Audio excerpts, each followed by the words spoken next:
Hey there, deep diving friend. Ever feel like anger's just moved in and unpacked its bags in your head, like it's there to stay? It's the worst house guest, right? The absolute worst. But today, we're diving deep into ways to understand and maybe even evict that anger. We're talking 7 practical tips, the kind that work even when counting to 10 just isn't cutting it. So, ready to explore how to, well, keep our cool. I'm always ready to unpack this stuff. It's something a lot of us struggle with, that's for sure. It really is. So let's jump right into tip number 1. And this one's all about acknowledging the anger. No pretending we're Zen masters here. Right. It's more about facing those feelings head on. The frustration, the sadness that often comes with anger, maybe even some guilt. Oh, for sure. Guilt's a big one. But I guess once you've acknowledged those feelings, that's when the real work begins. Exactly. And that's where things get interesting. We've got to play detective a little, figure out what's really at the root of the anger, So putting our anger on the therapist's couch, like really dissecting it. basically. Is it really someone else's actions that are making us see red? Or is it, how we're reacting to the situation that's really fueling the fire? That's a really good point. We don't always take the time to figure that out, do we? We just jump straight to angry. It's so easy to get swept up in the emotion, for sure. It really is. And that brings us to tip number 2, which moves us beyond just the mental. This one gets physical, actually. Breathe and relax, which honestly, when you're fuming, who wants to relax? Right. You'd think tensing up is the natural reaction.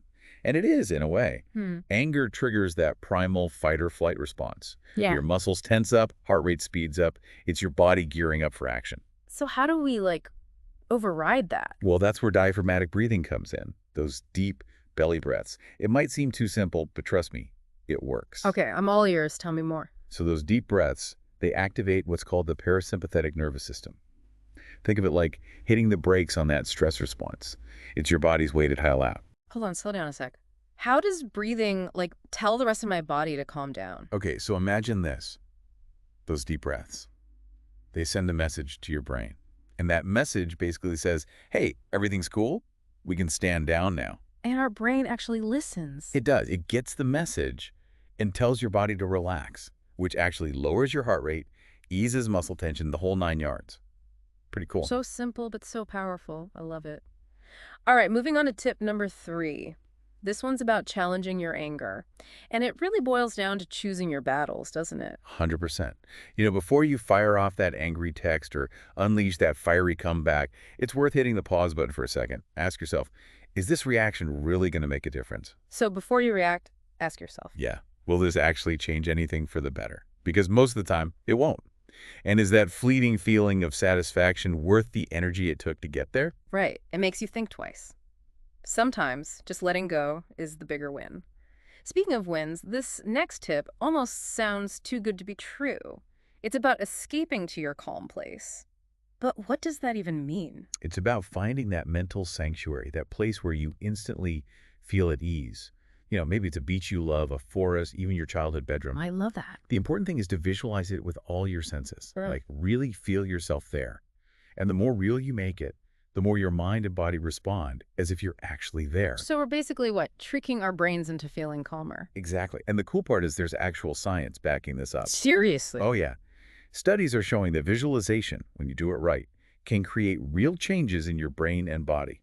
It's like hitting the reset button on your emotions. Wow, I am adding this to my to-do list right now. Huh. Okay, on to tip number 5, which is about perspective shift. Sounds kind of deep, right? It's all about empathy, really. Yeah. Stepping into someone else's shoes for a moment. And it's incredibly powerful, especially for breaking down that us versus them mentality that often fuels anger. Oh, absolutely.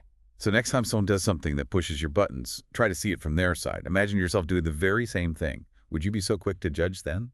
Probably not. That's so true.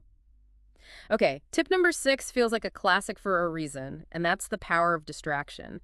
But honestly, does counting to 10 really work? It might sound a little too simple, but it really can. Here's the thing. When anger takes over, the amygdala, which is like the emotional control center of our brain, it's basically calling the shots. Okay, so we need something to, distract the amygdala. Exactly. And that's what distraction does, even if it's something as basic as counting. It pulls in the prefrontal cortex, which is the more rational part of your brain. It's like a little brain break. So we're basically switching gears from emotional to logical. Exactly. You're giving your brain a chance to catch up and say, hold on a second, let's think about this. I love that. Give yourself a brain break. All right, last but not least, we've got affirmations to the rescue. Now, this one feels empowering, like we're taking back control with our words. That's exactly what you're doing. Those calming phrases we repeat, like take it easy, let it go, this too shall pass, they're not just empty words.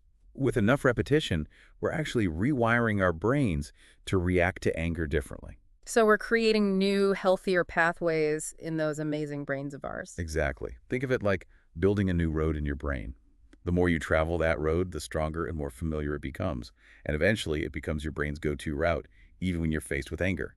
That's incredible and incredibly helpful, right? It takes practice. It's not an instant fix. Yeah. But over time, it can make a huge difference. Yeah.